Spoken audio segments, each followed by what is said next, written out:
तेव्हा म्हणले खरं मी कबूल केलं खरं म्हणले त्या टोपलीखाली मी वस्तू जाऊन ठेवल्या ती वस्तू काय म्हणजे काय नाही म्हणले देवा तुम्ही येणार मला माहीत झालं आणि माझं जे पहिलं अंग आहे पहिलं शरीर जे आहे ते कृष्ण शरीर आहे त्यात अंग पोळ घाण काय ते शरीर आहे ती त्वचा मी काढल्या आणि त्या टोपलीखाली ठेवल्या ती टोपली तुम्ही जो गेला तुम्ही आहे तर परिधान करणार म्हणले म्हणून ती तुम्हाला कोणी ठेवलं नाही कोणतं बघू नये म्हणून मी झाकून ठेवल्या म्हणले ठीक आहे म्हणले त्यावेळेला भगवंताचं अंतकरण धळवलं रामप्रभूचं अंतकरण धळवलं जेव्हा भक्त मला काय वाटलं म्हणून आपलं शरीर ठिकाणी ठेवतो तो भक्त कसा असलो त्या भक्ताची किंमत काय असेल भगवंताला कळलं त्यांच्या डोळ्यामध्ये आश्रू आलं त्या रामप्रभू म्हणू लागले ऋषीजी ठीक आहे म्हणले तुम्हाला 30 तास आहे ना म्हणले तर असं करतो तुम्हाला जी त्वचा जी आहे ती त्वचा तुम्हाला इथं आत्ता तुम्हाला बदलून देतो काय करतो तुमचं जे रोग शरीर आहे ते कुष्ठरोगाचं आहे ते शरीर तुम्हाला आत्ताच्या आत्ता बदलून देतो तुम्ही चांगलं शरीर धारण केलं आहे त्या शरीर तुम्ही आयुष्यभर सांभाळा ते शरीर तुम्ही आयुष्यभर सांभाळा ती त्वचा तिथंच राहू दे त्यावेळेला आता ऋषीने सांगितलं आहे का ऋषीने सांगितलं देवा म्हणले तुम्ही मला माझी त्वचा बदलून देशीला माझं कर्म तुम्ही बदलणार नाही सर माझं कर्म तुम्ही बदलणार नाही सर का माझं इतकं आयुष्य जे आहे ते काय आयुष्य आहे हा जी त्वचा घेऊन आयुष्य जगायचं आहे हा जी त्वचाकडे आयुष्य जगायचं आहे तुम्हाला शरीर बदलून देशीला माझं कर्म देणार नाही सर तुम्ही आता मला कर्म बदलून देशीला हेच कर्म फुटल्या जन्मी मला फेडलं पाहिजे म्हणले तेव्हा फुटल्या जन्मी फेडल्यापेक्षा हा जे मला राहू दे मी हे कर्म ह्या जन्मीच फेडतो ह्या जन्मीच फेडतो हे त्या ऋषीने सांगितलं त्यावेळेला ऋषीला समाधान वाटलं देवाला समाधान वाटलं भक्ता समाधान असा सांगा म्हणले साक्षात देव समोर आहे देव सगळं काही काय तयार आहे पण त्या ऋषीने घेतलं नाही हो घेतलं नाही तुम्ही आम्ही काय केलं असतो लगेच बोलत असतो द्या पण ऋषीने घेतलं नाही अशी देव श्रद्धा असावी कारण काय आहे जे कर्म आपल्याला आहे आयुष्यामध्ये भोगायचं आहे ते भोगलंच पाहिजे दुःख असो सुख असतो ते सुटणार नाही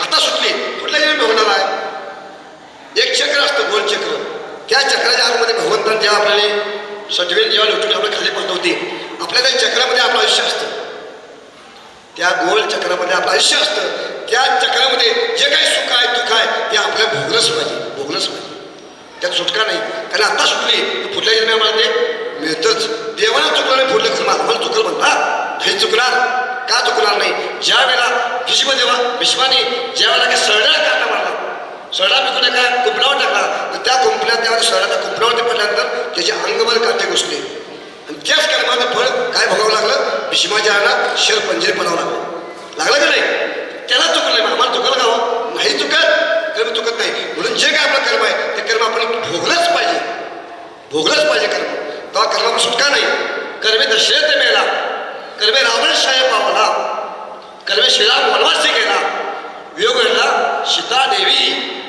प्रमाण आहे नाट्यामध्ये प्रमाण आहे बघा आणि दशरथ कर्म चुकलं नाही दशरथ राजा कोण 4 पुत्रांचा राजा ते 4 पुत्र कोण शाळे पण देव होते देवाला पालन करत असताना आपण काय केलं पाहिजे आता सगळ्याला गोष्ट पडणार आपण देवाची भक्ती करा देव म्हणता कशी भक्ती केली पाहिजे आम्ही आता भक्ती करत नाही काय करतोच ना संतांनी त्यांच्या पद्धतीने केले आम्ही आमच्या पद्धतीने करतोच ना तुम्ही करा पण कशी करा कामामध्ये काम काही म्हणा राम राम जाईल भो श्रम सुख होईल दुःखाचे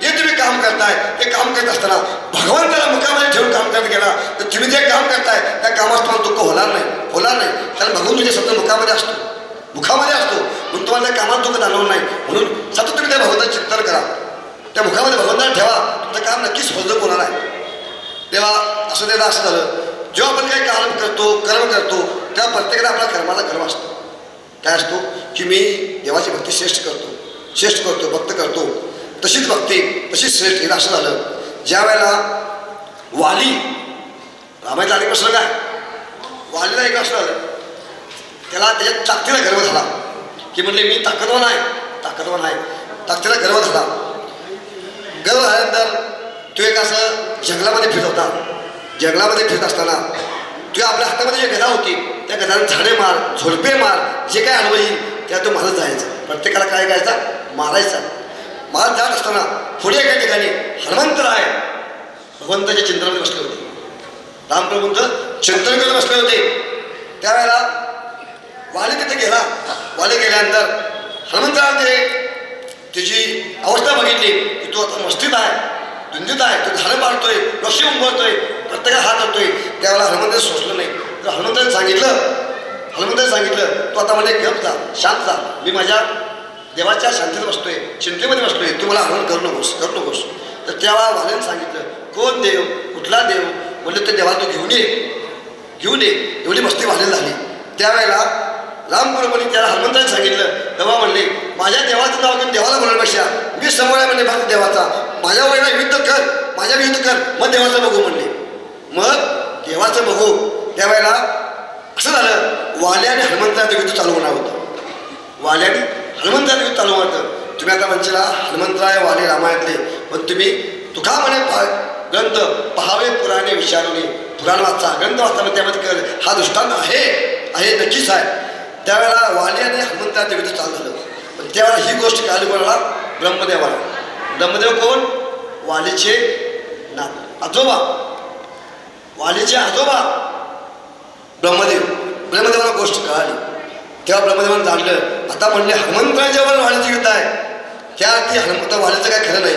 त्यावेळेला जे युद्ध करत असताना ज्या युद्धामध्ये पाच आमच्या विश्रांती मिळाली, तेवढ्या वेळेत ब्रह्मदेव खाली आले आणि वालीला सांगू लागले.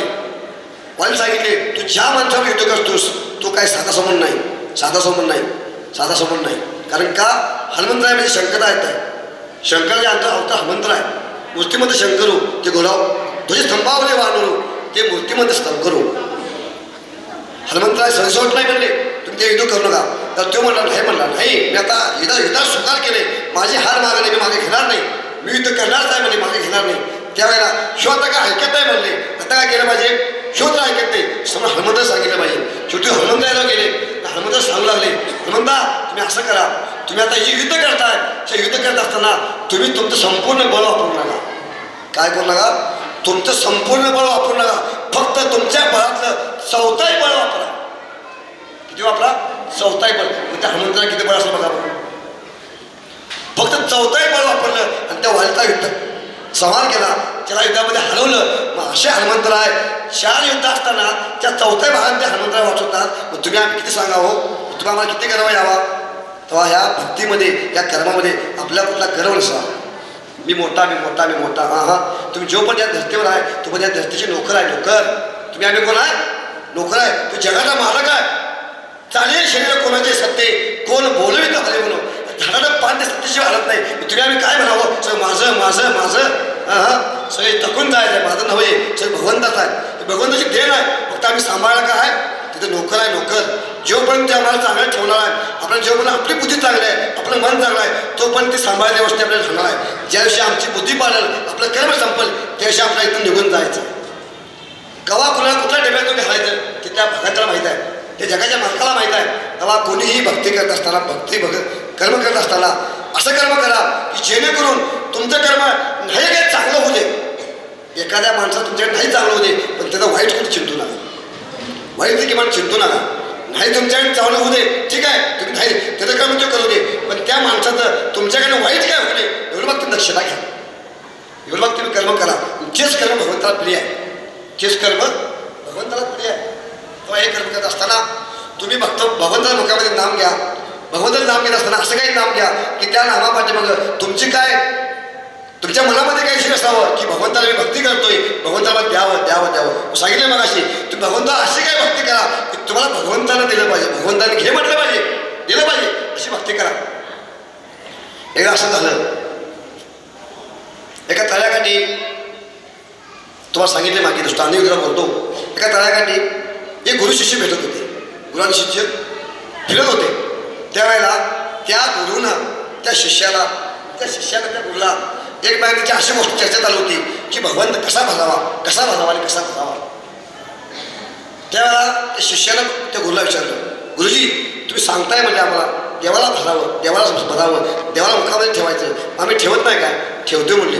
तुमचा फरक आहे म्हणजे. गुरुजी काय म्हणजे? तुमच्यामध्ये फरक आहे. पण सांगा म्हणजे आम्ही भक्ती कशी केली पाहिजे, सांगा भक्ती आम्ही कशी केली पाहिजे.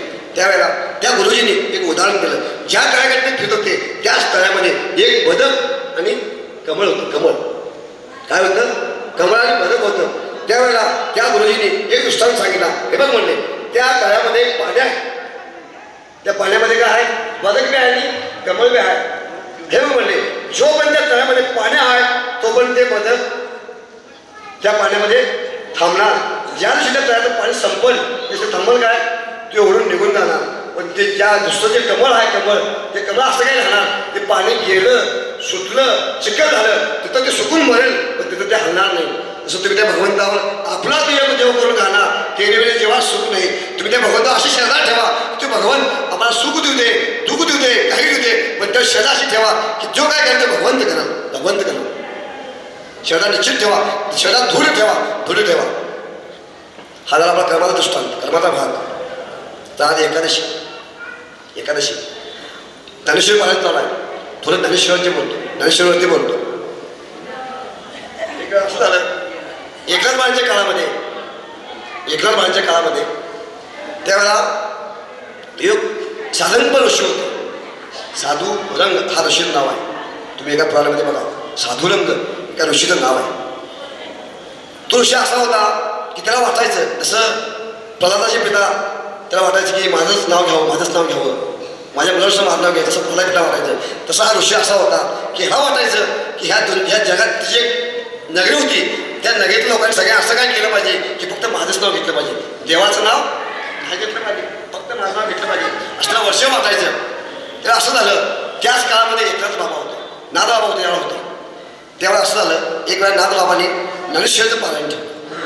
काय ठेवलं? ज्ञानेश्वरीचं पारायण ठेवलं आणि त्या पारायणचं आमंत्रण देण्याकरता ह्याच्या घरी गेले. कोणाच्या? ऋषीच्या घरी गेल्यानंतर त्यावेळेला जे ऋषी होते त्या ऋषींच्या घरी आपले दत्तप्रभू त्या ऋषींच्या घरी सोमट्या खेळायला. कशाला? सोमट्या खेळायला दत्तप्रभू त्या ऋषींच्या घरी येत होते. त्यावेळेला त्या ऋषीला अभिमान वाटायचा की माझ्या घरी दत्तप्रभू खेळा येतात म्हणजे मी कोणतं मोठा आहे, अशा देव माझ्या खेळी खेळायचो म्हणजे मी मोठा आहे, त्याला अभिमान होता. त्यावेळेला काय झालं ज्यावेळेला ह्याला निरोप झाला की आज एकनाथ बाबा मला भेटण्याकरता येणार तर त्याला वाटू लागलं दत्तप्रभू माझ्या घरी असावं, दत्तप्रभूने माझ्या घरी थांबावं आणि एकनाथ बाबा आल्यानंतर त्याला दत्तप्रभू दिसावं. कारण काय त्याला कळावं की माझी किती मोठी आहे, दत्तप्रभू माझ्या घरी त्याला कळावं की माझा देव किती मोठा आहे कळावं असं वाटू लागलं. पण काय झालं समोरच्या बाळानं नाथबाबा हात आले आणि पाठीमागे दारानं दत्तप्रभू निघून गेले. पाठीमागे दारानं दत्तप्रभू निघून गेले. त्यावेळेला त्या ऋषीला वाटू लागलं अरे रे म्हणले काय त्या नाथाचं कर्म म्हणाले, काय ते नाथाचं कर्म साक्षात देव इथं खेळला होता पण त्याला बघायला मिळालं हो भेटायला मिळाले काय त्याचं कर्म म्हणले. महिला आपल्या कर्मावर गर्व होता की देव माझ्या घरी जपतो देव माझ्या घरी खेळतो म्हणजे मी मोठा हा कर्म होता. ठीक आहे. नाथबाबा हात आले त्याला भेटले दर्शन झाले एकमेकांचं चर्चा झाली सांगू लागले ऋषीजी मी माझ्या घरी ज्ञानेश्वरी पारायण ठेवले आणि तुम्हाला आमंत्रण देण्याकरता आलोय. तेव्हा तुम्ही म्हणले या तर तेव्हा म्हणले तो ऋषी सांगू लागला काय नाथबाबा म्हणाले तो काय लावले म्हणे ज्ञानेश्वरी जे मी माझा ग्रंथ काढलाय तिने ग्रंथ काढला होता तुम्हाला असं कर माझा ग्रंथ वाच जगाला सांग म्हणजे मी काय केलं ते सांग. तू कोण सांगतो? ऋषी त्या नाथबाबांना सांगतो. नाथबाबा म्हणले ठीक आहे म्हणे ऋषी ते पण करतो पण असं करा एक वेळ आता माझ्या घरी पारायण आहे हे पारायण संपूया मग पुढल्या वेळी मी तुमचं ते वाचतो. तर असं करा तुम्ही माझं आमंत्रण स्वीकारा आणि माझ्या घरी तुम्ही या. आमंत्रण दिलं जायला ठरला. सांगता ते सांगू लागले. ऋषी म्हणले मी एकटा येणार नाही म्हणले माझ्यासोबत सगळे माझे ऋषी माझे सेवेकरी माझी जात अशी सगळी सोबत येतील. ठीक आहे म्हणले सगळी घेण्या सगळ्यांची भोजन सोय करणार काय हो म्हणजे सगळ्यांचे करतो म्हणले तुम्ही घेऊन या. झालं. तो दिवस ठरला. तो दिवस उजाडला. ज्या दिवशी तो पारायण होतो नाथबाबांच्या घरी तो दिवस उजाडला. शिकडे नाथबाबांच्या घरी धामधूम चालू आहे. नरसिंह पारायण आहे मंडप घातलाय सगळी आता संपूर्ण काय होता चांगला आहे. त्यावेळेला हे ऋषीजी त्यांना भेटण्याकरता म्हणजे आपले त्या सभामंडपाकडे येऊ लागले. थोडं अंतर चालू आले. थोड्या अंतरावर त्याला पुढे लांबणं एक मोठा कमान दिसला. आता आज आपण मंडपाला गेले कमान करतो ना मोठी कमान तशी कमान धरली आणि त्या कमानच्या दोन्ही बाजूला दोन चोपदार दिसले. दोन चोपदार उभे होते. झाले हे ऋषीजी पुढं करत त्या सभामंडपामध्ये गेले. त्या कमानीपर्यंत गेले. कमानीपर्यंत गेल्यानंतर समोर गेले तर त्यातला एक चोपदार जो होता तुझ्या ऋषींना बघून तोंड लपवत होता. काय करत होता? आपलं तोंड लपवत होता. तोंड बाजूला घेत होता. त्या ऋषीच्या घरामध्ये आलं ते जवळ गेला आणि ते दंडाला झाला ते तोंड आपल्या समोर गेलं आणि त्याला बघितल्यानंतर तो थक्क झाला. काय झाला? थक्क झाला. का? दत्त चौपदारी करीत असे. जो दत्त ह्या ऋषीच्या घरी सोबत्या खेळा येत होता, तो दत्त त्या नाथबाबांच्या घरी सोबदारकी करतोय. काय करतोय? सोबदारकी करतोय. त्यावेळेला कळालं की नाथबाबांची ताकद किती आहे. कुठला भाग आहे का? त्यावेळेला तो ऋषीजी दत्तप्रभू त्या चोपदाला विचारू लागला, दत्तप्रभू तुम्ही आणि इथं? हो म्हणले, क्षेत्र माझं कामच आहे. काय म्हणले? क्षेत्र माझं कामच आहे, शेष काम करतो म्हणले मी, नाथांच्या घरी सोबदारकी करतो. म्हणले माझ्या घरी तुम्ही कसं काय येताय? तो टाइमपास पण येतो म्हणले. तो काय होतो? टाइमपास म्हणून तुझ्या घरी येतो, पण मुख्य सेवा कुठली आहे? सोबदारकी आहे. म्हणून झालं, हा दृष्टांत संपला. त्याला त्या नाथबाबांचं वैचसून कळालं. तिथून तो पुढं पुढे घेत गेला. सभामंडपामध्ये गेला. समोर व्यासपीठ होतं. व्यासपीठावर नाथबाबा बसले होते. नाथबाबा बसले होते. तसाच मामाच्या कबील मी बसतोय, नाथबाबा बसले होते. ते काय वातावरण असतं त्यावेळेस. नाथबाबांचे व्यासपीठ, नाथबाबांचे कथा असतात. किती लोक सुंदर असतील, किती लोकांचं भाग्य सध्या झालं. ते हात घेत गेले. त्यावेळेला तिथं चहा पाणी वाटायचं काम चालू होतं. काय होतं? चहा पाणी. ह्याने म्हणलं होतं की मी सोबत माझ्या लाखो माझे सेवेकरी आणणार, हे आणणार, ते आणणार. त्यावेळेला चहा पाणी करण्याकरता तिथे एक छोटा मुलगा आला. छोटा मुलगा तो असं काय त्याची सेवा करू लागला. त्या सेवेकडे सुद्धा त्या ऋषीने विचारलं, म्हणजे बाबा तो कोण रे?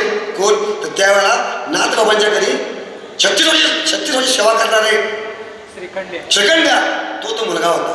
तो मुलगा होता. मग सांगा, नाथबाबांच्या घरी 36 वर्ष सेवा करणारा श्रीखंड्या होता. दत्तप्रभू सारखे चौकदार होता. त्यांची किमया कमी असं काय? ऋषींना एक एक तिला कळत गेलं. एक गोष्टी कळत गेल्या. तिला ऋषींची महिमा, नाथबाबांची महिमा कळत गेली. आणखी पुढे गेला, व्यासपीठाजवळ गेला.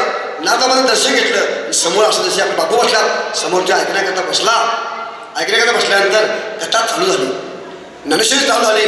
ज्ञानेश्वरीचं पहिलं पान काढलं. पहिल्याच पानावर आहे ओम नमो आद्या वेद प्रतिपाद्या जय जय सुसंवद्या आत्मरूपा. नाथबाबांनी ती ओळी वाचली आणि त्या ओळीवरती चालू केलं प्रवचन. चालू केलं. प्रवचन चालू झालं. पहिला दिवस संपला, दुसरा दिवस संपला, 8 दिवस संपलं. नाथबाबांनी एकाच ओळीवरती प्रवचन केलं. फक्त एकाच ओळीवरती प्रवचन केलं. तो समोर बसून तो ऋषी ऐकत होता. समोर ऋषी ऐकत होता. तेव्हा तो त्या कथेमध्ये, त्या नरशीमध्ये इतका गुंग गेला, गुंग झाला. तो सांगू लागला, नाथबाबा संपलं संपलं. हो म्हणजे संपलं प्रवचन. म्हणजे उद्या नाही म्हणले. आमच्या सप्ताह 7 दिवस असतो. सप्ताह किती असतो? 7 दिवस असतो. आता उद्या म्हणलं कोण म्हणजे आम्हाला जेवण घालणार नाही. तशी आमची अवस्था आहे. उद्यापासून आम्हाला बी द्यावं लागतं. तसं नाथबाबा सांगू लागले. म्हणले ऋषीजी आमच्याकडे अशीच पद्धत आहे म्हणले, 7 दिवस सप्ताह असतो. त्यावेळेला तो ऋषी सांगू लागला, बाबा नाथबाबा तुम्ही असं करा, तिथून पुढं 6 महिन्याला सप्ताह जो काही करतील तो सप्ताह मी करतो. पण आजपासून ज्ञानेश्वरी वाचलीच पाहिजे. ज्ञानेश्वरी वाचलीच पाहिजे. आणि त्या ऋषींच्या आज्ञेनुसार नाथबाबांनी 6 महिने सप्ताह चालूच ठेवला. किती? 6 महिने सप्ताह चालू झाला. पण तरी सुद्धा 6 महिने झालं. फक्त ओम नमो आद्या ह्याच मोहीवरती नाथबाबा बोलत गेली. 6 महिने संपले. त्यावेळेला बाकी मान नाथबाबा त्या ऋषीवर थांबलेले आणि विचारलं, अहो ऋषी म्हणजे नाथबाबा अजून तुम्ही 6 महिने त्यावर बोलताय, ज्ञानेश्वरी संपणार कधी? ज्ञानेश्वरी संपणार कधी? त्या नाथबाबांना सांगू लागले. अरे ऋषी म्हणाले, त्यावेळेला बाकी बोलत बोलले. आणि त्याला अभिमान झाला. त्याला अभिमान दूर काय होता. नाथबाबा म्हणले, ऋषीजी अहो या कलियुगातील तुम्ही संपाल, मी संपाल, म्हणजे ज्ञानेश्वरी संपणार नाही. हे नाथबाबांचा आधार आहे. ज्ञानेश्वरी संपणार नाही. नाथबाबांचं उदाहरण दिलं. आणि त्यावेळेला इतकी शेष ज्ञानेश्वरी तुम्हा आम्हा समोर आहे. किती भाग्य आहे आपल्याला, किती भाग्य आहे. किती ऋषीमुनी गेले, जपी होऊन गेले. त्या लोकांना हे देव कळाला नाही. पण आम्हाला ज्ञान नामस्मरण आलं, देव कळाला. किती संत भाग्याचे आहेत, भाग्याचे आहेत. म्हणून तुम्ही आम्ही आमचं तुमचं भाग्य हेच की आम्ही संतांच्या नंतर जन्माला आलो. काय झालो? संतांच्या नंतर जन्माला आलो. आपण त्या काही जन्म असतो तर माऊलींचं कष्ट काय थोडा आहे का? माऊली लोकांना त्रास थोडा दिला काय? त्या काळी आपण असतो तर आपण तेच केला असतो. माऊलीला त्रास दिला असतो, शिवाय दिला असता, घाण टाकला तेच केला असतो. पण आपलं भाग्य आहे की आपण आत्ता जन्माला आलोय आणि ते संतांचा महिमा आपल्याला ऐकायला मिळतो. मग आमचं कर्म कधी बदलणार आहे?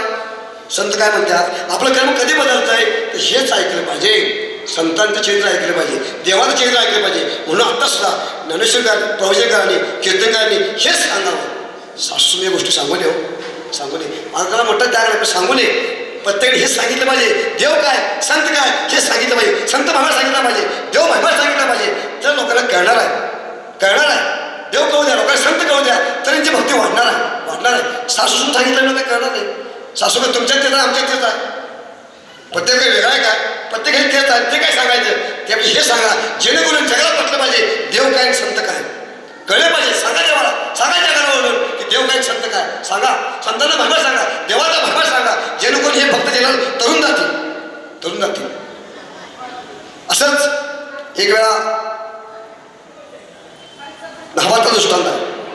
महाभारतातला एक वेळा ज्यावेळा आपल्याला जसं वाटतं तसं त्यावेळा अर्जुन असं वाटू लागलं की कृष्ण भगवान माझ्यासोबत आहे. अर्जुनाला त्याला लढाई संपल्यानंतर अर्जुनला वाटू लागलं की आता माझा विजय झाला, आमचा बलवानचा विजय झाला. आपण असं करू, ज्या रथावरती बसून आपला विजय मिळवला, ज्या रथावरती बसून आपला विजय मिळवला तोच रथ त्या रथामध्ये बसून आपण हस्तिनापुरात जाऊन आपला आनंद उत्सव साजरा करू. काय करू, आता आपला विजय मिळाला म्हणल्यावर आपला आनंद आला पाहिजे. आपण काय केलं पाहिजे, तो देवाला सांगू लागला, देवा भगवंता कृष्णा असं करू प्रार्थना की आपण ज्या रथामध्ये बसून विजय मिळवला तोच रथ घेऊन आपण हस्तिनापुरात जाऊ आणि आपण तो विजय तो साजरा करू. तेव्हा भगवंत सांगू लागले, कृष्ण भगवान बोलू लागले, अर्जुना असं कर. तो आता म्हणले सप्रेंत तू पहिला भगवंत खाली उतरले, रथातून भगवंत खाली उतरले आणि अर्जुन सांगू लागले तू रथातून खाली उतर, आपलं काम संपलं, खाली उतर. त्यावेळा म्हणले का बाबा, म्हणले का देवा का, ज्या रथावरती बसून आपण विजय मिळवला त्या रथात बसून आपण जाऊन काय हरकत आहे, आपण का जाऊ नये. तेव्हा कृष्ण भगवान सांगू लागले, सांगतो म्हणले मी ऐक, तू पहिल्यांदा खाली तर ये, तुला जे विचार प्रश्न म्हणले ते विचार, तू पहिल्यांदा खाली ये, सांगतो म्हणले. तेव्हा ते येत नव्हते. त्यावेळेला कोणी म्हणतं तू खाली आला, कोणी म्हणतं देवाने ओढून घेतलं. दोन भाग आहे त्यामध्ये. कोणी प्रवचनकार किती काय म्हणतात की स्वतः अर्जुन खाली आला, एकामध्ये काय आहे भगवंताने म्हटलं का तो ऐकत नव्हता, तो येत नव्हता, तेव्हा भगवंताने हातात धरलं म्हणजे खाली ये, ते ओढून खाली आला. खाली आणतात त्याच्यावरती होते समोर जे वानर होते ते वानर सुद्धा जेव्हा हे दोघं खाली आले तेव्हा हनुमंत असं उतरून खाली आले. खाली आल्यानंतर तुला धाड पेटू लागला. काय झाला, जर धाड ते पेटला ते पेटल्यानंतर शे बघितल्या भेटला अर्जुन थक्क झाला आणि तो देवाकडे बघतच राहिला, तकून बघत झाला. हे कसं घडलं, हे कसं काय पेटलं. तेव्हा कृष्णदेव सांगू लागले, अर्जुना तू म्हणतो तसला म्हणते ह्या रथावर बसून मी विजय मिळवला, ह्या रथावर बसून जाईल, पण हा रथ आत्ता पेटला नाही म्हणले, हा रथ आत्ता पेटला नाही. ज्यावेळी ह्या रथावरती द्रोणाच्या याने, भीष्माच्या याने, कृपाच्या याने एक बाण मारले त्याच रथ पेटला होता. पण ह्या रथावरती जो वरती अरुण होता, शंकर भगवान म्हणून तो होता, म्हणून हा रथ थांबत होता, म्हणून रोज सांगत होता. तू समजू नकोस की मी विजय मिळवला. अरे तू वरती होता म्हणून तुला विजय मिळाला. म्हणून संत श्रेष्ठ आहे. नंतर कोण आहेत, संत आहेत. योनी जन्मला मरकट तो वैष्णवा माझे अतिश्रेष्ठ, हनुमंता म्हणजे कनिष्ठ, ऐसा पापिष्ट कोण आहे. नाथ बाबांची ओळ आहे ही, नाथ बाबांची ओळ आहे.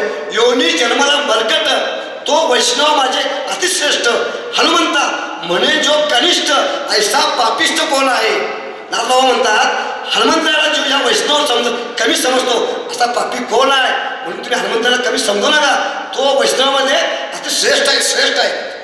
म्हणून तो संत, तो वैष्णव जोपर्यंत त्या सेवावरती, त्या रथावरती अरुण होता तोपर्यंत धक्का लागला नाही. तसं तुमचा आमचा आहे माऊली, तसं तुमचा आमचा आहे. ह्या आमच्या रथावरती जोपर्यंत भगवान आपल्या अरुण आहे तो पण हा रथ शाबूत आहे. ज्या दिवशी ह्या रथावरती होळी मारल त्या शिबिरात पण पेटलं नाही, नक्कीच पेटलं नाही, लक्षात ठेवा. म्हणून ह्यावरती तो आहे तो मनामध्ये ठेवा. तुम्ही एक निश्चित घाला की आपल्या हृदयामध्ये भगवान तो आहेच, तो आहे म्हणून आपण चालतो. संध्याकाळी झोपतो आम्ही, हो उठवतो कोण, हाय उठवायची गोळी दादा हाय का, झोपायची गोळी आहे, गोळी आहे काय, आणि आपण नाही उठलो तर भावकी गोळा होती, सांगायला लागत नाही या म्हणून आपण भावकी गोळा होती. म्हणून आपल्या हृदयामध्ये तो आहे जाण ठेवा, निश्चित ठेवा. म्हणून ती सेवा करा, म्हणून ती भगवान सेवा करा. आज तो तुम्ही शेवटी तो राहतो, पण कशामध्ये राहतो, भगवान कशामध्ये राहतो. तुम्ही आम्ही सुद्धा तिथं आपल्याला बसायला जागा दिली, बसायला एक पाठ टाकलं, काय हातरून टाकलं, ते हातरून स्वच्छ असतात तिथे बसू ना. आपल्या एका जागेवर सांगितलं बा पाहुण्या घरी आपण गेलो, एक उदाहरण देतो, आपल्या एका पाहुण्या घरी गेलो आणि त्यावेळेला पाहुण्याने सांगितलं या पाहुणे या ह्याच्यावरती बसा, त्याच्यावरती बसा, त्या चटईवरती बसा, या पाटावरती बसा, या आसनावर बसा. ते स्वच्छ असणार ते बसू ना. एखादं घाण असलं तर त्यावर तुम्ही बसशीला, तुम्ही खोळा आहे ह्यात बसायला. म्हणजे स्वच्छ ठेवा, हे निर्मळ ठेवा, त्यात ते बसणार आहे. तुमच्या ह्यात घाण असलं, तुमच्या ह्यात मन नसलं तर तुम्ही बसाय खोळा नाही. खुळा नाही. तेव्हा तुम्ही भक्ती करत असताना निर्मळ मनाला करा, स्वच्छ मनाला करा, मनामध्ये काही तिला ठेवू नका, भगवंताविषयी श्रद्धा ठेवा. तुका मला चित्त करावे ते शुद्ध. वा वा एवढी गोपाळ आहे नाही. तेव्हा हे करत असताना भगवंताला तुम्ही चित्त शुद्धानं करा, शुद्ध चित्त ठेवून करा, तेव्हा भगवंत तुमच्याकडे नक्कीच येणार आहे. हा झाला ऋषी दृष्टांत. आता फक्त आज एकादशी आहे, फक्त एकादशी थोडं बोलतो आणि संपवतो. एकादशी ही एकादशीचं महत्त्व असं आहे. ही एकादशी चालू केली कोण? एकादशी ज्यावेळी एकादशी चालू केली, ही एकादशी चालू केली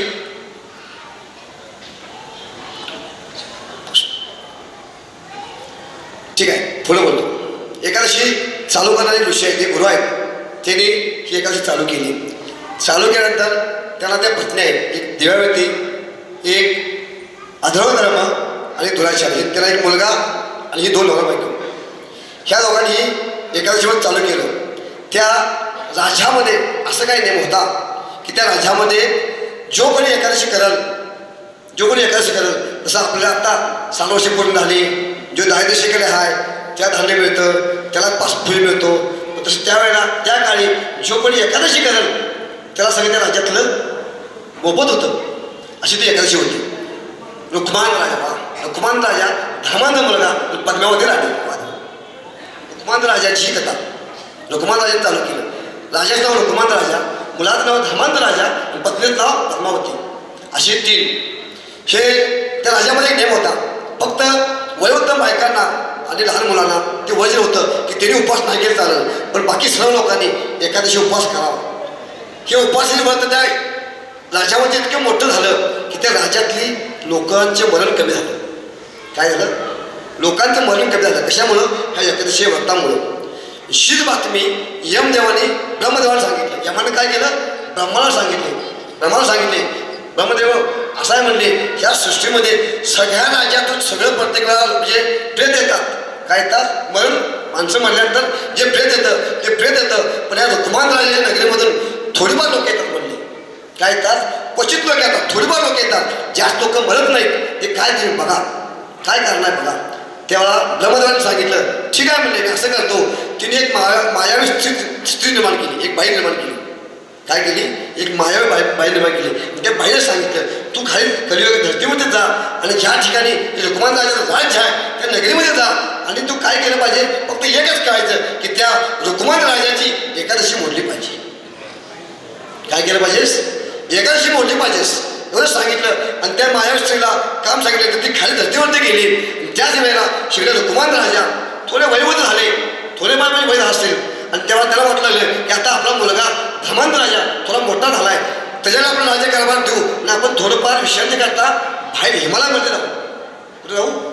हिमालयामध्ये आपण नवरा बायको दोघं जाऊ. पण दोघांनी ठरवलं, राज्य मुलग्याने ताब्यात दिलं. हे दोघं फिरू लागले.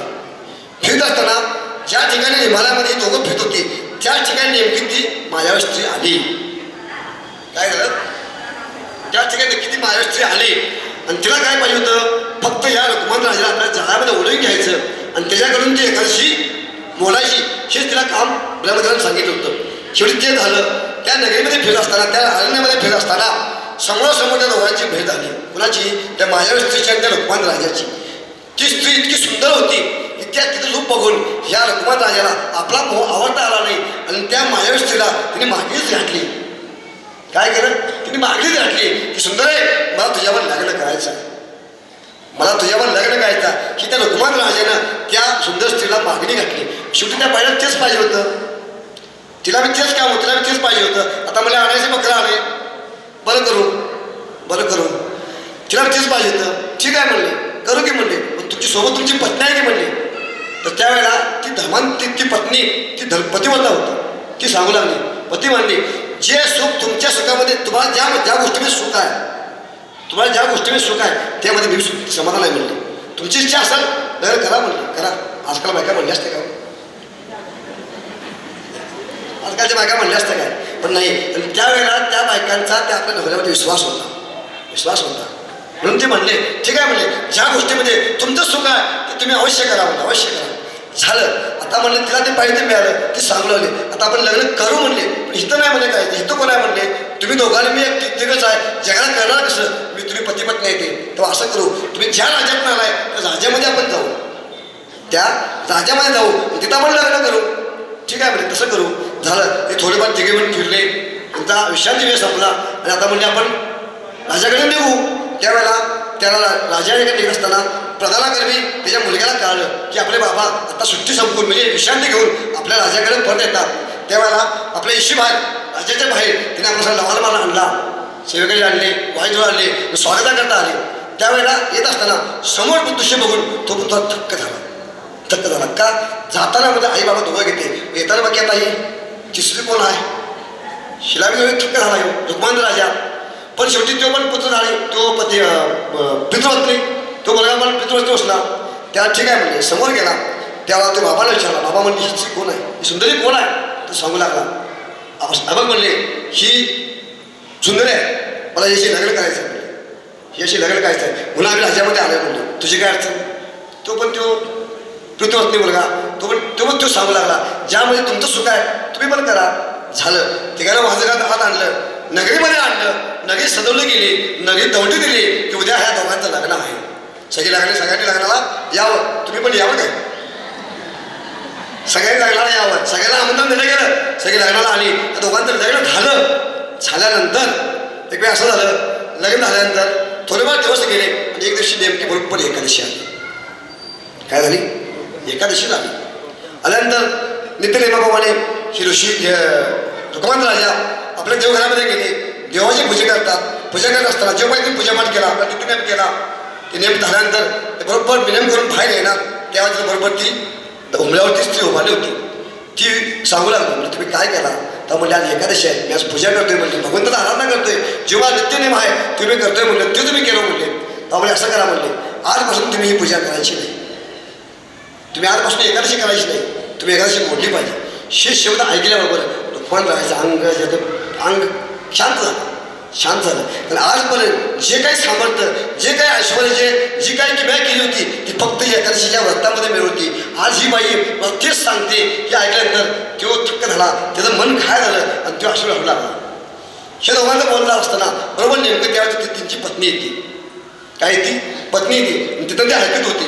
ते काय म्हणले, तेव्हा तो राजा रुक्मांद राजा त्या सुंदरीला सांगत असतो, हे बघ म्हणले तू सगळं काही माग पण एकादशी सांगू नकोस, शेवट काय मागू नकोस, एकादशी मला सांगू नकोस, हे मी केलीच पाहिजे, हे माझं व्रत आहे. आज एकादशी आहे म्हणून मी आहे, आज एकादशी नाही केली तर माझा जीव जाईल म्हणले. तेव्हा म्हणले मी पाहिजे का तुला कोण पाहिजे.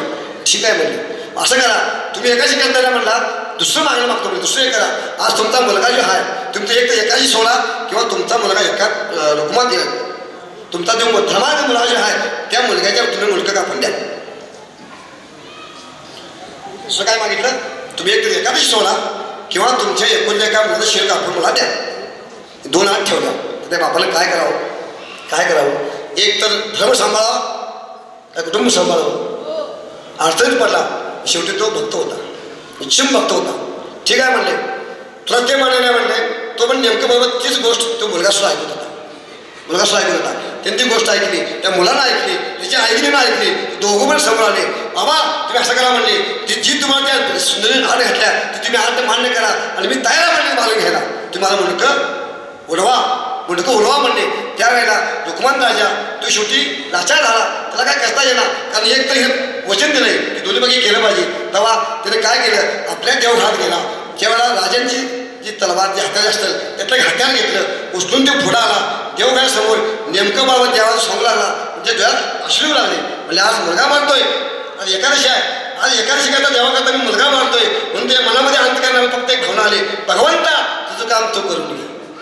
फक्त एक आर्थ मागली त्यांनी, त्या एक आर्थ हात त्या भगवंताने मारली आणि त्याने आपलं हातावर उचललं. असं वर करणार तो पण साक्षात ते त्याला वरल्यावर धरले गेली.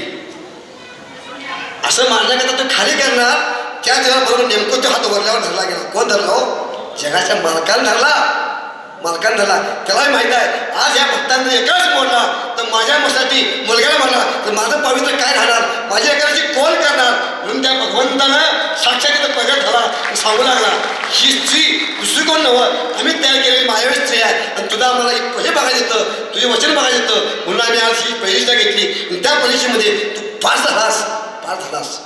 तसं तुम्ही आम्ही सुद्धा एकादशी व्रत मोडणे नाही, काही होऊ दे. एकादशी मोडणे नाही. कारण एकादशी म्हणजे ह्या सर्व उपवासामध्ये श्रेष्ठ उपवास आहे. थोडं एक सांगतो. तर कसं आहे, आता महिला मंडळांचं जास्त बोललं मी, थोडं बोलतो का. आज उपवास म्हणजे आपल्या धर्मामध्ये जास्त झाला. पण ज्ञानोबा तुकारामांनी जे काही उपवास सांगितल्या तेच उपवास महत्त्वाचे. आपल्या संप्रदायामध्ये ज्ञानोबा तुकारामांनी जे उपवास सांगितले ते कुठलं, फक्त एकादशी, सोमवार, लय झालं तर प्रदोषव्रत, हे 3 वर्ष सोडलं तर तुम्ही कुठेही सांगा किती लेखान लिहून ठेवलंय. हाय लिहिलं तुम्ही जगात कोणी दाखवावं. आता कसं आहे, मी तुम्हाला सांगलं आणि तुम्ही ते मोडलं तर मला बाप लागणार आहे. पण मी आता गादी बसून बोलतोय, कारण मी वाचल्या ठिकाणी वाचलोय, ग्रंथात वाचलोय म्हणून सांगालोय. तुम्हाला दाखवतो बघा. म्हणून भाविकांनी विचारू नये. फक्त हे 3 उपवास काय असतात आपल्या संप्रदायामध्ये. आपल्या 3 उपवासाला मान्यता आहे. फक्त एकादशी, सोमवार आणि प्रदोषव्रत.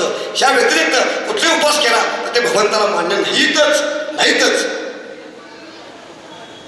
मान्य. म्हणून विनाकारण तुम्ही उपवास, कुठले उपास करून जीव घाय करू नका. नवरात्रमध्ये 9 दिवस उपवास करायचा. नवरात्रमध्ये 9 दिवस उपवास करायचा. 10व्या दिवशी काय आम्ही काय करतो, दादा काय करतो, हेच करतो ना. तर त्या भगवंताला मान्य होईल ते. फिर काय मान्य, 9 दिवस तुम्ही पायामध्ये चप्पल घालायची नाही का. भगवंता हे भगवंत ते मागत नाही. तुम्ही चप्पल घाला नाही करा, तुम्ही उपवास करा नाही करा, फक्त एकच करा, भगवंतावर जेवढं भाव ठेवा, ते मनापासून भक्ती करा. तुम्हाला ते मागे पण नक्कीच उभारतोय. एवढंच सांगतो. मी माझी सेवा संपवतो. कुंडली वधार विठ्ठल श्री ज्ञानदेव तुकाराम पंढरनाथ भगवान की जय.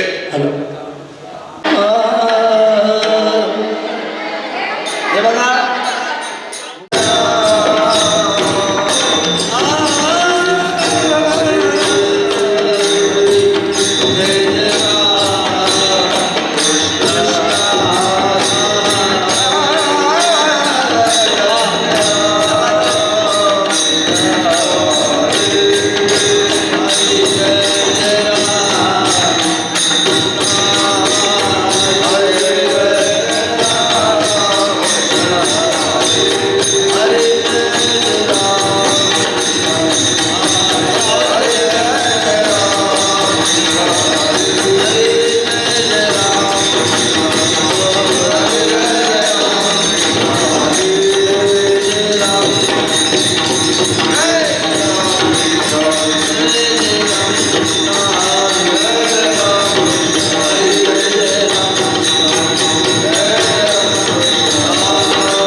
Thank you.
बोलू नका हो. तिकडे जाऊ.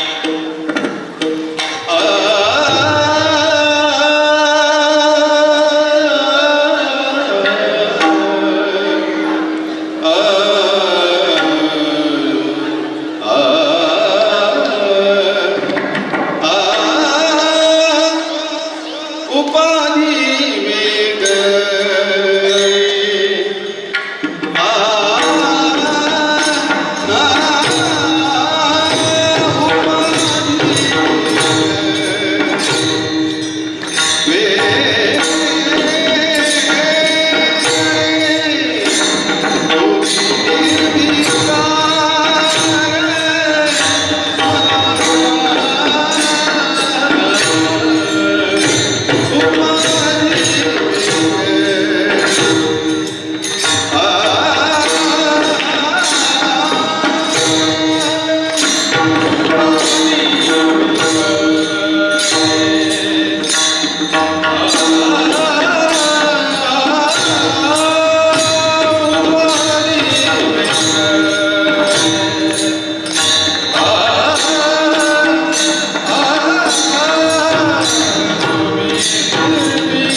काहीच संसार तुम्हा नाही,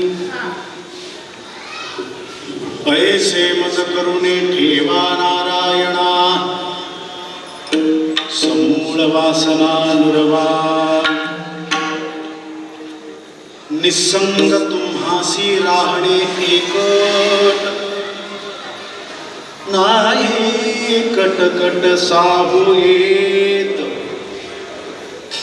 ऐसे मज करुणी ठेवा नारायणा, समूळ वासना नुरवा, तुका म्हणे नाही मिळोई तशिळा, तुका म्हणे नाही मिळोई तशिळा, रंगासी स्फटिका सगळासी, ऐसे मज करुणी ठेवा नारायणा, समूळ वासना नुरवावी. विठोबा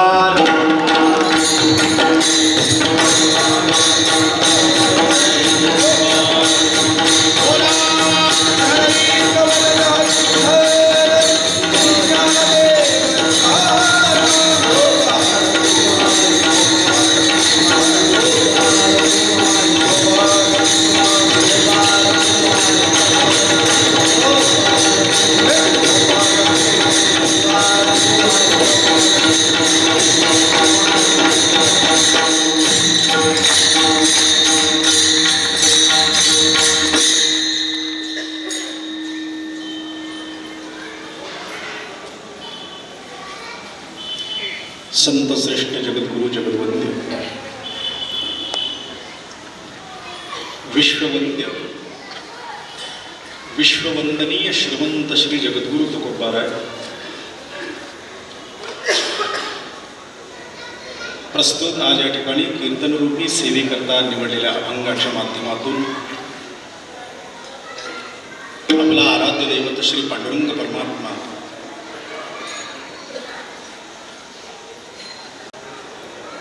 या भगवंताच्या दिव्य चरण सानिध्यामध्ये अंतःकरणातील भावना व्यक्त करत असताना परमोच्च पदाची मागणी करत आहे.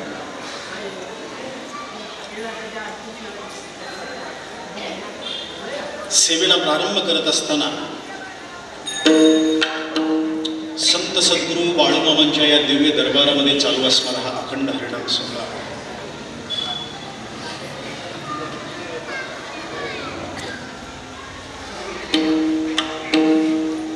या पवित्र स्थानामध्ये सेवा करत असताना अंतःकरणाला एक आनंद होतोय. मी अनेक ठिकाणी कीर्तन सेवा करण्याकरिता प्रवास करत असतो, पण काही ठिकाण असे आहे तिथं मनापासून जावंसं वाटतं, अंतःकरणापासून जावंसं वाटतं.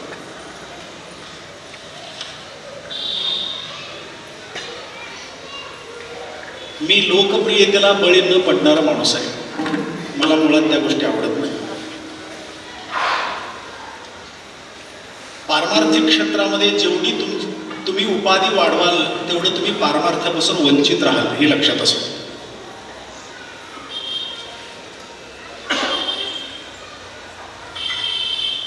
हा विषय कीर्तनामध्ये येणारच आहे. ज्याला पारमार्थाच्या परमशिखरावर आरूढ व्हायचंय आशानी तुका म्हणे आम्हा एकांताचा वास याचा स्वीकार त्यांनी केला पाहिजे. ज्यांना जायचे कृपया त्यांनी लवकरात लवकर उठून गेला तर मला काही वाईट वाटत नाही, पण सेवा प्रारंभ झाली. हो, जरा तुम्ही माऊली मंडळी पुढे सरकून व्यवस्थित बसा. ज्यांना कोणाला जेवणाच्या किंवा म्हणजे प्रसादाच्या व्यवस्थेसाठी जायचे आता तुम्ही जाऊ शकता. म्हणजे मला गडबड गोंधळ बोललेलं अजिबात सहन होत नाही. तुम्ही ऐकताय, आता 3-4 वर्ष झालं मी इथे येतोय. कमी आहे कमी आहे कमी आहे.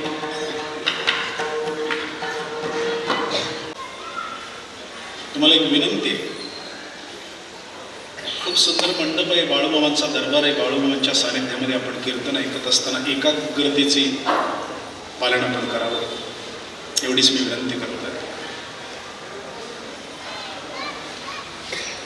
जागा भरपूर आहे, व्यवस्थित बसून घ्या, निवांत बसा, निवांत ऐका.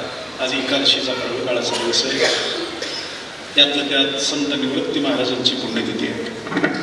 प्रभुकाळ सांगितलं. त्र्यंबकेश्वरमध्ये आज मोठी यात्रा भरलेली आहे.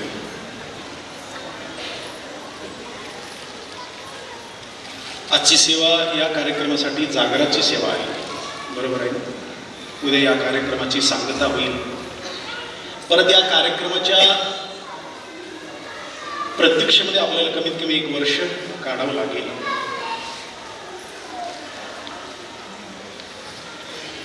आयुष्यामध्ये मिळालेले प्रत्येक क्षण पारमार्थिक कार्यासाठी खर्च करावा असं साधू संतांचं मत आहे. पण आपण संसारिक असल्यामुळे या गोष्टी आपल्याकडून शक्य होत नाही. यासाठी किमान 7 दिवस का होईना प्रापंचिक आणि संसारिक उपाधी या मंडपाच्या बाहेर ठेवून आपण आत यायचे आहे आणि निवांत श्रवण करायचे. आणि श्रवण करत असताना एकाग्रतेची आवश्यकता आहे. एकाग्रता असल्याशिवाय नाथ महाराजांनी भागवतामध्ये ओवी घातलेली. एका माणसाला पाण्याची गरज होती.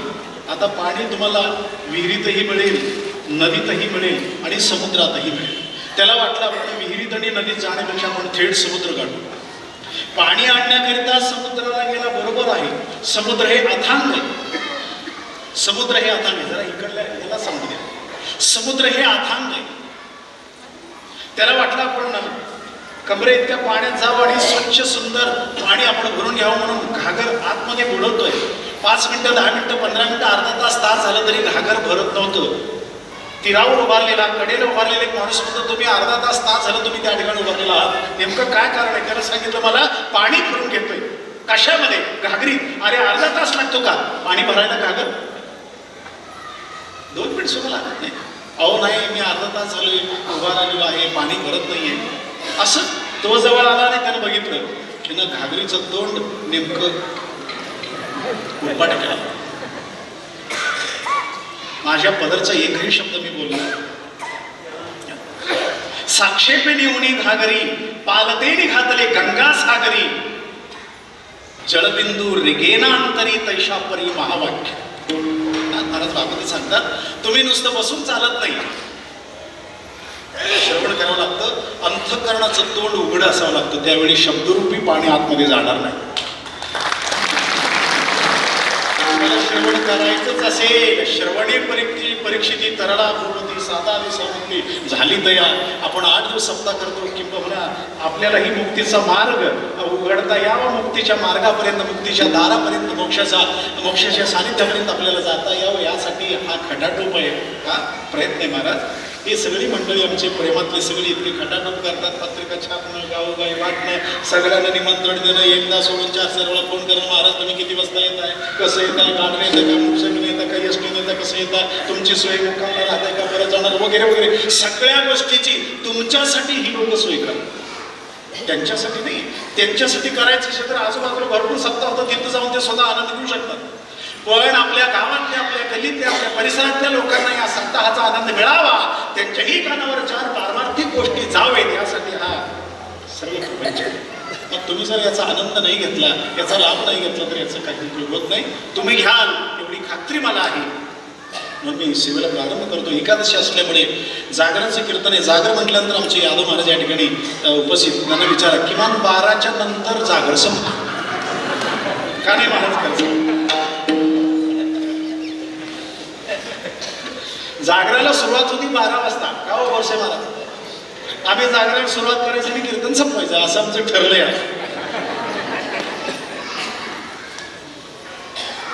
तसं काही घाबरू नका. वेळेच्या चौकटीमध्ये सेवा संपवण्याचा मी प्रयत्न करतोय. आजची सेवा वैकुंठवासी ब्रह्मचैतन्य श्री गुरु आबा, श्री गुरु दादा, माऊली म्हणून ज्ञानोबा तुकोबा, आणखीन तुम्हा सर्वांच्या कृपा आशीर्वादाने मी सेवा करण्याचा प्रयत्न करतोय. सगळी प्रेमातली मंडळी टाळगीन उभी आहेत. आमचे गोसे महाराज आहेत, आमचे माळी बंधू आहेत आणि परिसरातले सगळे आबाल वृद्ध टाळकरी या ठिकाणी आहेत वाजवण्यासाठी. 2 तरुण युवक याच गावातले. याचं आम्हाला कारण पारमार्थामध्ये तरुणांची आवश्यकता. बरोबर आहे. म्हणून म्हातारी यायचं नाही असं नाही बरं का. माझ्याबद्दल तुम्ही तक्रार चालू करा. तुम्ही पाहिजे, तुमच्या उपस्थितीमध्ये हा सोहळा संपन्न व्हावा अशी आमची अपेक्षा आहे. पण जास्तीत जास्त तरुण मुलांनी सहभाग घ्यावा. तरणा भाग्यवंत नटे हरी कीर्तनात. त्यांनी नटलं पाहिजे म्हणून हे दोन्ही कसे नटलेत बघा, किती छान. अतिशय अवकाश नुसतं नाटक आणि सिनेमातच नटायचं का, पारमार्थामध्ये नटायचं नाही का आपण? नटलं पाहिजे. नटणं नुसतं कपड्याने नको. मला चिंता घ्यायची लई सवय बरं का आपलं, ते लक्षात घ्या. कारण मला उद्देशून लोक म्हणत असतात 100 मारवाडी आणि 1 धारवाडी बरोबर.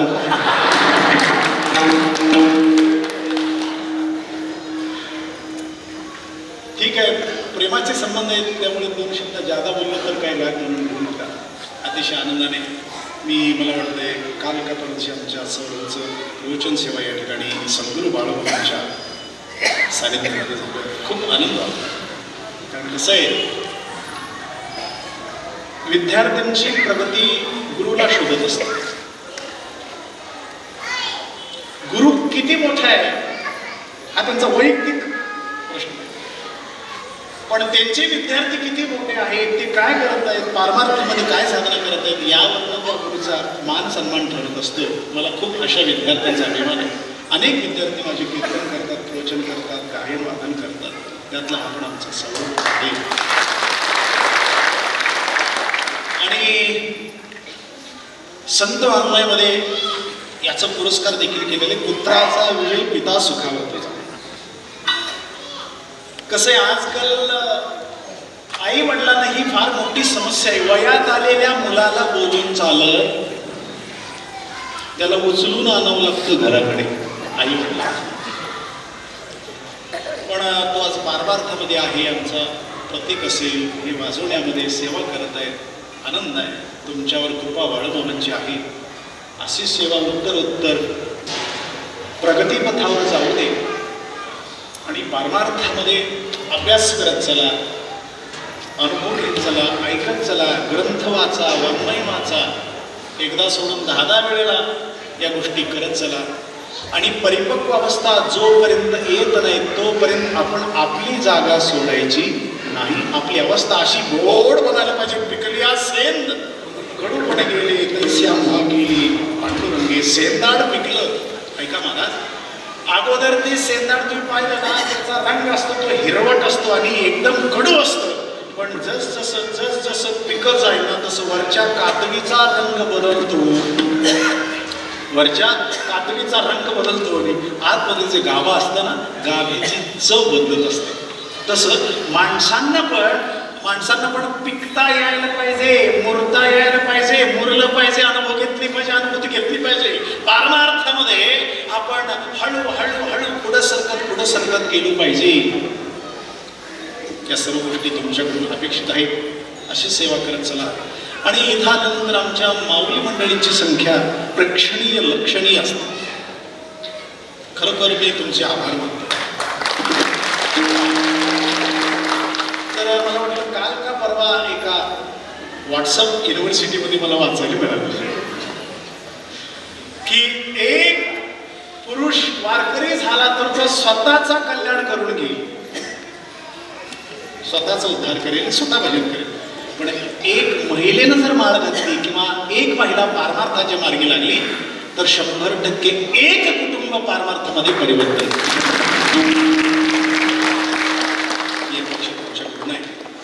तुम्ही ढिलं पडायचं नाही.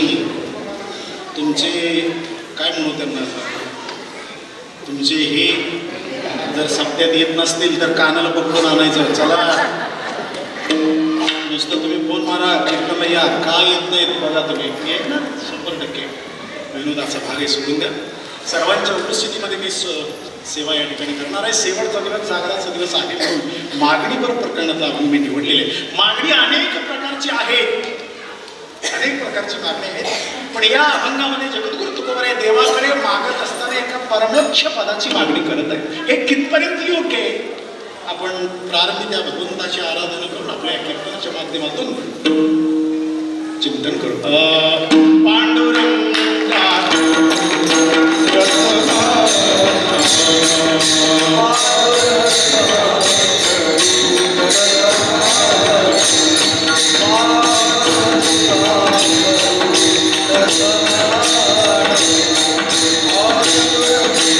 Oh,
श्री चरणसंदाच्या त्यांच्या कृपादाने विधेचा विस्तारो बाबाजी सद्गुरु दास तुकार रंगा येवो रंगा येवो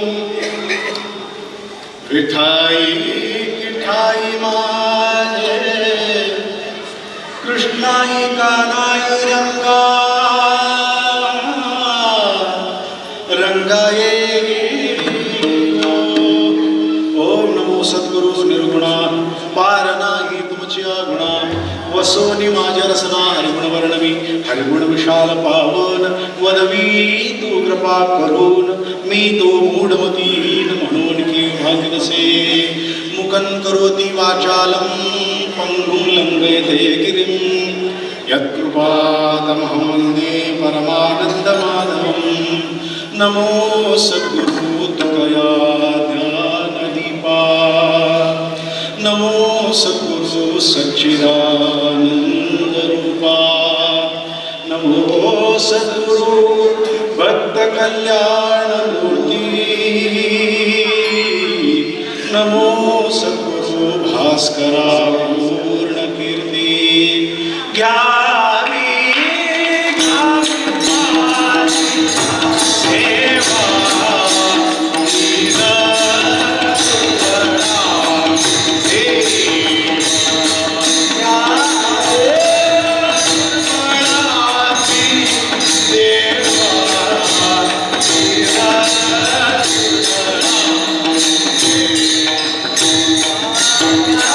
Yeah.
मज करुणी ठेवा नारायणा समूळ वासना धर्मा.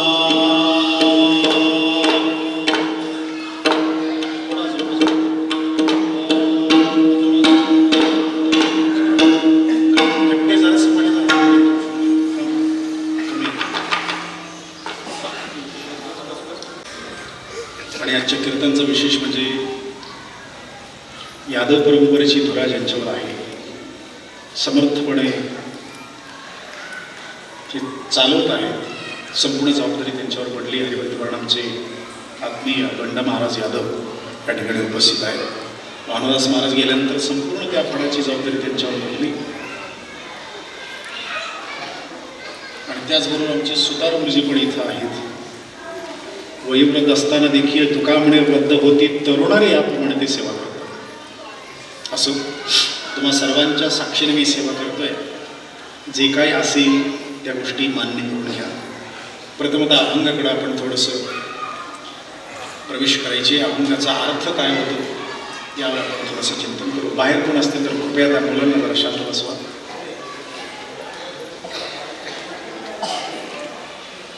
मागणीपर प्रकरणातले अनेक अभंग जगद्गुरु तुकोबर यांचे आहेत.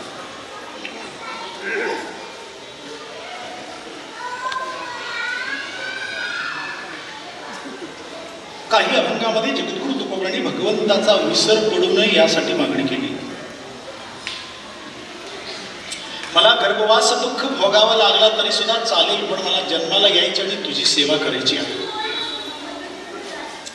आणि काही ठिकाणी साधू संतांची संगत मागितली. काही ठिकाणी पूर्व परंपरेच्या अनुषंगाने मिळालेली जे काही सेवा आहे, ही सेवा माझ्याकडून अखंडपणे अविरतपणे याच पद्धतीने होऊ दे, यासाठी सेवा अखंडित राहावी, यासाठी सुद्धा जगद्गुरु तुकोबरांनी मागणी केली. काही वेळेला विश्वासाठी, जगासाठी साधू संत देवाकडे मागत आहेत. काही वेळेला स्वतःसाठी मागत आहेत. काही वेळेला स्वतःच्या प्रपंचासाठी मागत आहेत. काही वेळेला अखिल विश्वाच्या कल्याणासाठी देवाकडे मागत आहेत. असे अनेक प्रकारची मागणी साधू संतांची आहेत. पण या अभंगामध्ये जगद्गुरु तुकोबरे मागत असताना मात्र विषय फारच गहन आहे. विषयाची उंची फार मोठी आहे. कारण त्या विषयापर्यंत आपण पोहोचतो की नाही काही सांगता येत नाही. कारण कसं आहे, पहिलीच्या विद्यार्थ्याला तुम्ही 10वीच्या वर्गामध्ये जर बसवला तर त्याला काहीच कळत नाही. 10वीच्या विद्यार्थ्याला PhDच्या वर्गामध्ये जर त्याला बसवलं तर काहीच कळत नाही. पण आमची नेमकी अवस्था तीच आहे. पारमार्थमध्ये वर्ग बदलत आपण गेलो पाहिजे, पण आपण बदलायला तयार नाही. त्याच वर्गामध्ये आहोत.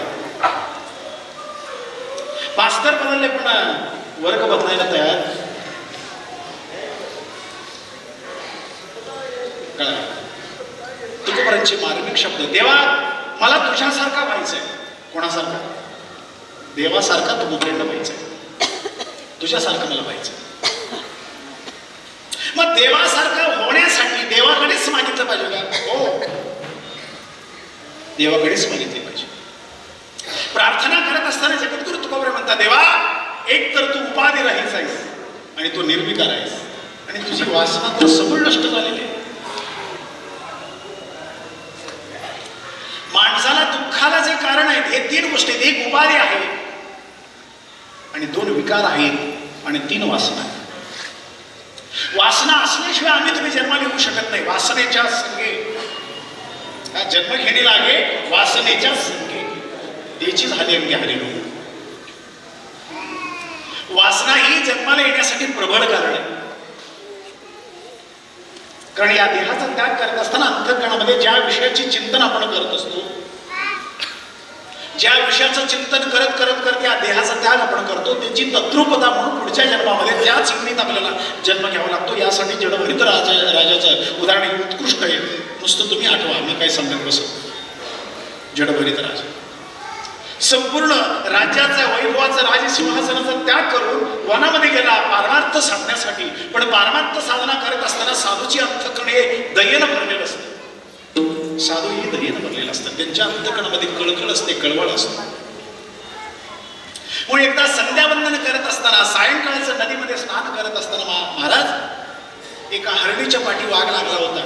जीवाच्या भीतीपोटी जीव वाचवण्यासाठी हरिण पळत होती. वेगाने पळत असताना नदी आडवी आली.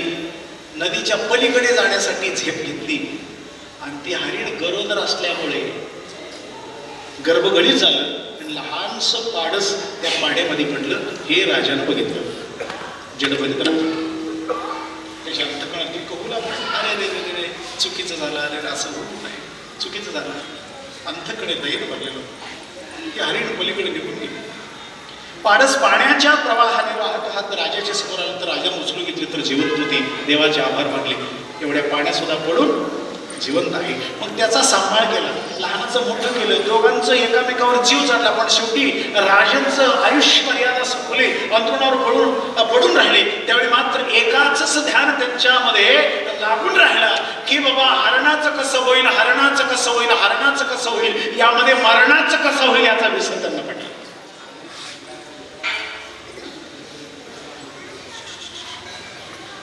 आम्हाला तुम्हाला मरण जिंकता यायला पाहिजे. मरण जिंकता यायला पाहिजे. मरण जिंकता यायला पाहिजे. मरण जिंकणं म्हणजे काय? मरणच येऊ नये का? असं होत नाही का? मरण येणार. देहधारण करून आपण ज्या अर्थी जन्माला आलो त्या अर्थी आपल्याला या देहाचा त्याग करावं लागणारच.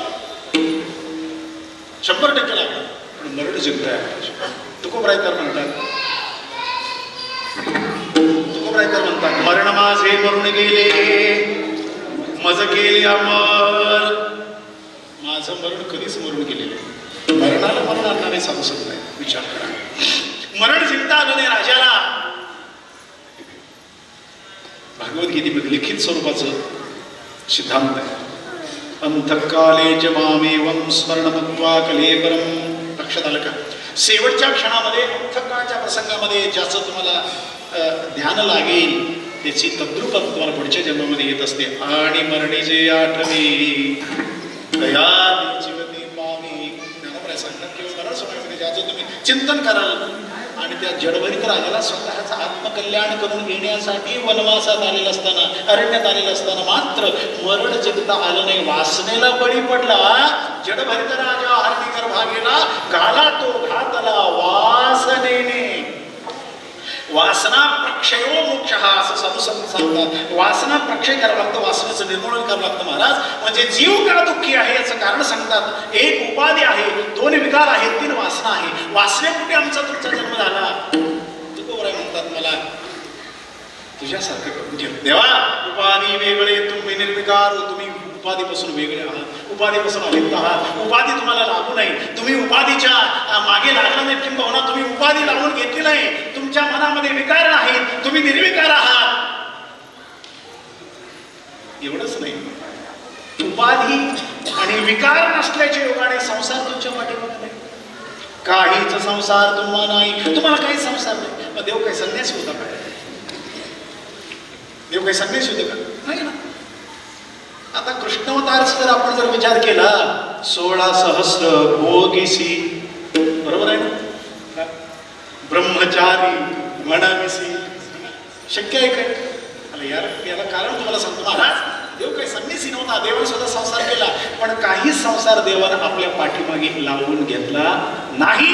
म्हणून तुकोबराय म्हणतात, आई सेमज करून ठेवा नारायणा. देवा मला असं व्हायचंय, तुझ्यासारखं मला करून ठेव. मला उपाधी वेगळे, तुम्ही निर्विकार. ऐसे मज करून ठेवा नारायणा. काहीच संसार तुम्हा नाही, ऐसे मज करून ठेवा नारायणा. तिसऱ्या चरणामध्ये तुकोबराय म्हणतात, देवाला एकट्याला राहायला खूप आवडतं. निसंग तुम्हासे राहणे कट नाही, कटकट सा होईल. तुम्हाला कटकट सहन होत नाही. तुम्हाला एकट्याला राहायला, एकांतामध्ये राहायला आवडतं. तुम्हाला कटकट सहन होत नाही.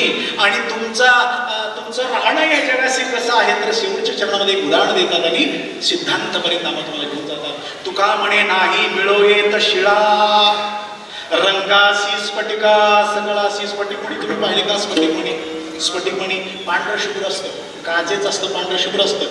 कोणाच्या गळ्यात असलं तर बघा तुम्ही नंतर कीर्तन संपल्यानंतर स्फटिकमणी म्हणून असतं. स्फटिक ओरिजिनलचे स्फटिक असतं ना, ते एकदम पांढरं शुभ्र असतं, काचेसारखं असतं, मणी असते. ज्या रंगावर तुम्ही ठेवाल त्या रंगाशी ते एकरूप होत असतं. ऐका, ज्या रंगावर तुम्ही स्फटिकमणी ठेवाल त्या रंगाशी ते एकरूप होतं, पण त्या रंगाला मात्र आपल्याला लावून घेत, आपल्याला ते स्पर्श करू देत. तुम्ही लाल रंगावर ठेवा लाल दिसेल, हिरव्यावर ठेवा हिरवा दिसेल, भगव्यावर ठेवा भगवा दिसेल, पिवळ्यावर ठेवा पिवळा दिसेल, काळ्यावर ठेवा काळा दिसेल. पण तिथून जर तुम्ही उचलला ना अलगद तिथून बाहेर पडेल. कोणताही रंग आपले शेती लावून घेत नाही.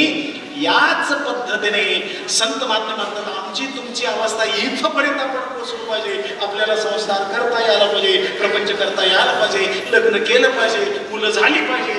एवढं सगळं काही जबाबदारी आपण पार पडत शेवटच्या टप्प्यामध्ये आल्यानंतर जसं स्फटिकपणे उचलल्याबरोबर कोणताही रंग तो आपल्या बरोबर घेत नाही. त्याच पद्धतीने अलगद आपल्याला या संसारातून बाहेर पडता यायला पाहिजे. यासाठी जगद्गुरु तुकोबाराय देवाकडे प्रार्थना करत आहेत. आईसे मज करुणी ठेवा नारायणा समूळ वासना गुरुवारी. माझ्या बुद्धिमत्तेप्रमाणे अभंगाचं रूपकात्मक विषय मी तुमच्याकडे मांडलेले. आता सविस्तर थोडं चिंतन करू. 8:45 वाजत आले. जास्तीत जास्त 10 पर्यंत आपण मधली चाल घेऊ.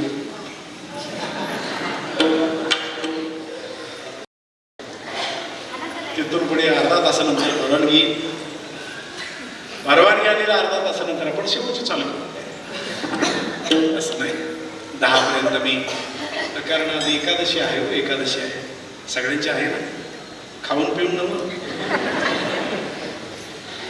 उपवास राहून एकादशी ठीक आहे, आणि त्यामुळे जास्त वेळ घेत नाही. थोडक्यात मी सेवा संपवण्याचा प्रयत्न करतोय.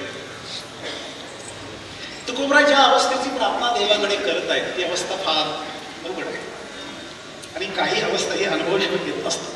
आणि साधुसंतांचं जीवन हे अनुभवजन्य आहे. नुसतं ते बोलत नाहीत. आम्ही तुम्ही नुसतं बोलतोय, आपल्याला अनुभव कशाचं काही नाही. संत हे अनुभव घेऊन बोलत असतात. का बरं? तुका म्हणेचा कोणी सांगे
या मृत्यूलोकामध्ये 84 लक्ष जीवराशी आहेत. त्यामध्ये 83,99,999 योनी अज्ञान आहेत. एकमात्र योनी आहे तो देव जाणणारा, देव म्हणणार, देवाच्या प्राप्तीकरता काही ना काहीतरी साधन करणार.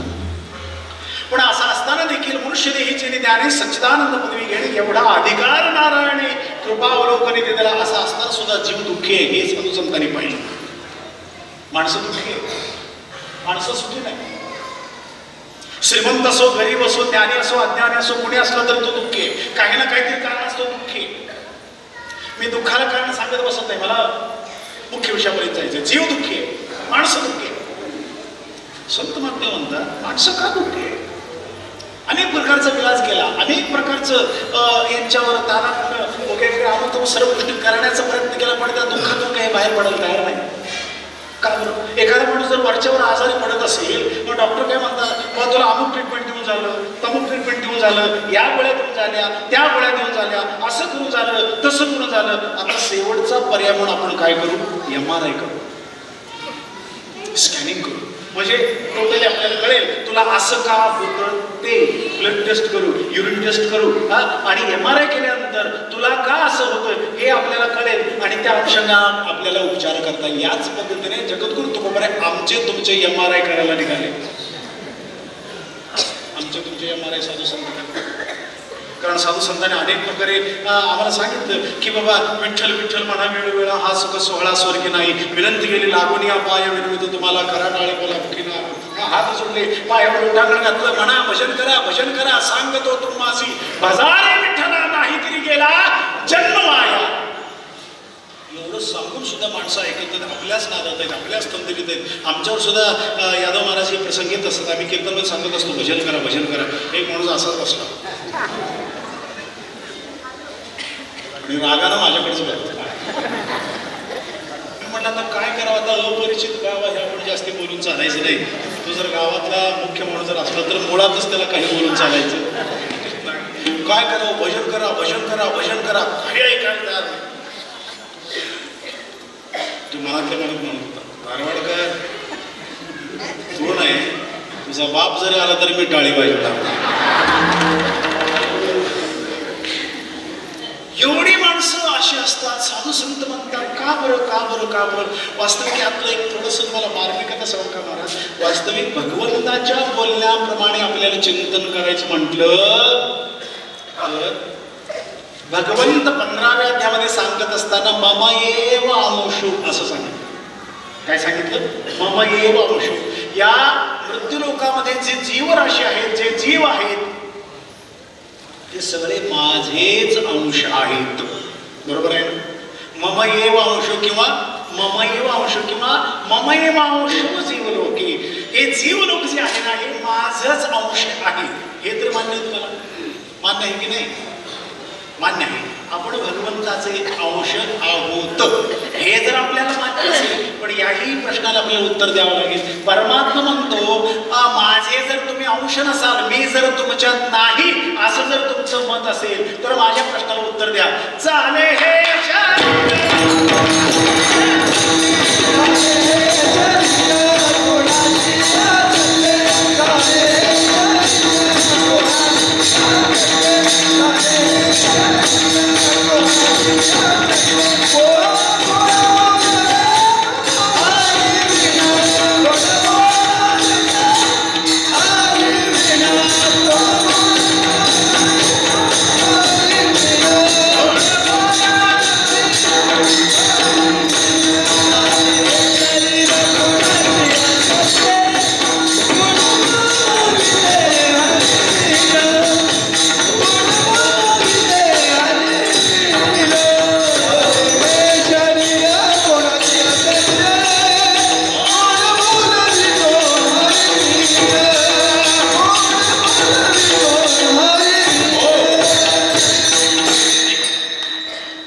हे शरीर आमच्या दृष्टीला दिसणार जो शरीर तो चालतो कशाने? चाले हे शरीर कोणाचे सत्य कोण बोलविते हरिवीर. देखवी ऐकवी एक नारायण दयाचे भजन चुकू नको. वृक्षाचे पान हले ज्याचे सत्ता राही अमता कोठे. एवढंच नाही, भगवद्गीतेमध्ये भगवंताने अर्जुनाला सांगत असताना सांगितलं, अर्जुना या मृत्यू लोकांमध्ये काय करू शकतो, किंबहुना या ब्रह्मांडामध्ये मी काय करू शकतो तुला माहिती आहे का? गतिर्भरता प्रभु साक्षी निवासा शरणं सुरा प्रभव प्रभय स्थान निदान निजमोगयम्. म्या बोलविल्या वेद बोले, म्या चालविल्या सूर्य चाले, म्या हलविल्या प्राण हाले. जो जगाशी चाळता पर्वती वैसका न संडावी, समुद्री रेषा नोलंडावी, पृथ्वी भूते वहावी ही आज्ञा माझी. कळलं का महाराज? या मृत्यूलोकामध्ये भगवंता व्यतिरिक्त, भगवंताच्या अस्तित्वा व्यतिरिक्त काही एक होत नाही.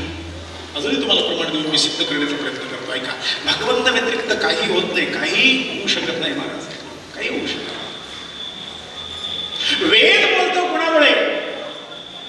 सूर्य चालतोय कुणामुळे, वारा वाहतोय कुणामुळे, पृथ्वीची जी गती आजपर्यंत बदललेली, एकदा 80 आणि एकदा 60 असं कधी झालंय?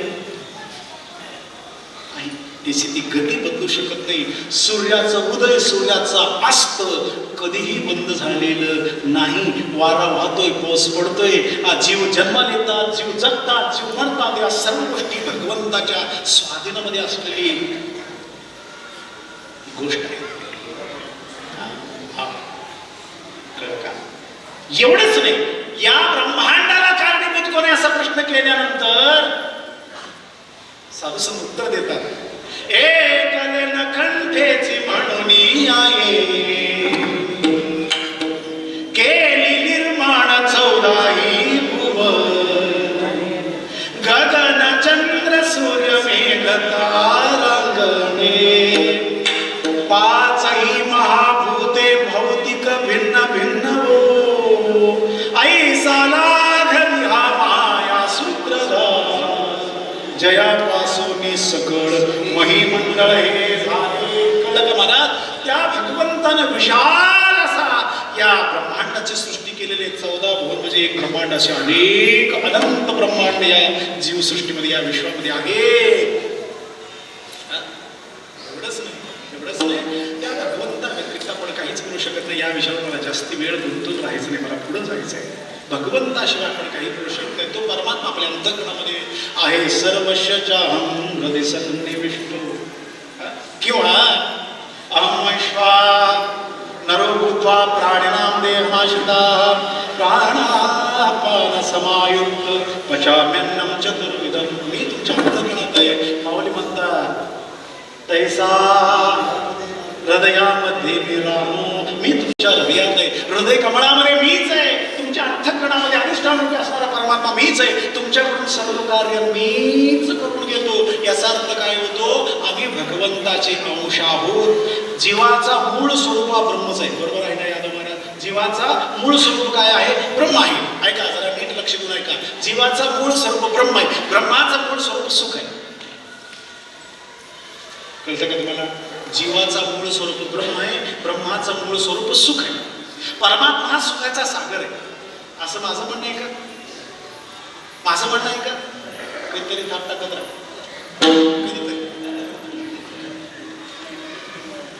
भगवंताचा मूळ स्वरूप कसं आहे? सर्व सुखाचे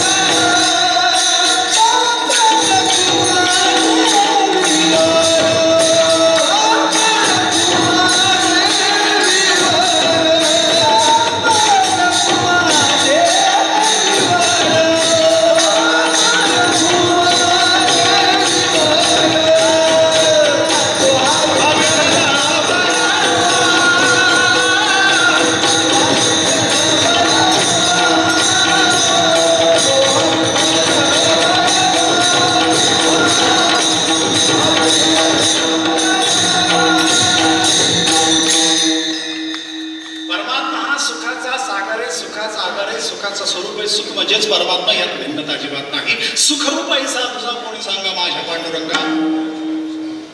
परमात्माने सुख भिन्न नाही, विषयनी सुख भिन्न नाही, प्रपंचनी सुख भिन्न नाही, संसाराने सुख भिन्न नाही, विकाराने सुख भिन्न नाही. भगवंताने सुख दोन नाही. सुख म्हणजेच परमात्मा, परमात्मा म्हणजे सुख आहे. भगवंताचा मूळ स्वरूप आहे तो सुख आहे. मग आपण जर भगवंताचे अंश असू, पण आम्ही पण सुखीच असायला पाहिजे. आपण जर भगवंताचे अंश आहोत हे जर आपल्याला मान्य असेल, मग आम्ही का दुःखी आहोत? उत्तर द्या. भगवंत हा सुखाचा सागर आहे, आम्ही दुःखाचे सागर. भगवंत हा आनंद घन आहे, आपण दुःख घन आहोत. आपल्याला सुखाची भेट आतापर्यंत झालेली नाही. खरंच परमात्मा सुखाचा आगर, सुखाचा सागर, सुख स्वरूप, आनंद स्वरूप परमात्मा सांगितलं आहे. मग ब्रह्माचं मूळ स्वरूप सुख आहे. मग जीव जर त्या भगवंताचा अंश असेल, मग जीव का दुःखी आहे? याचं कारण शोधत असताना MRI केला जगद्गुरु तुकोबराने, मग रिपोर्ट आला. रिपोर्ट आल्याबरोबर तुकोबरायांना आश्चर्य वाटलं. अरे रे रे म्हटले, घोड इथं आहे. आपण भगवंताचे अंश आहोत. मूळतः आपण कसे होतो? मुक्त होता परी पळे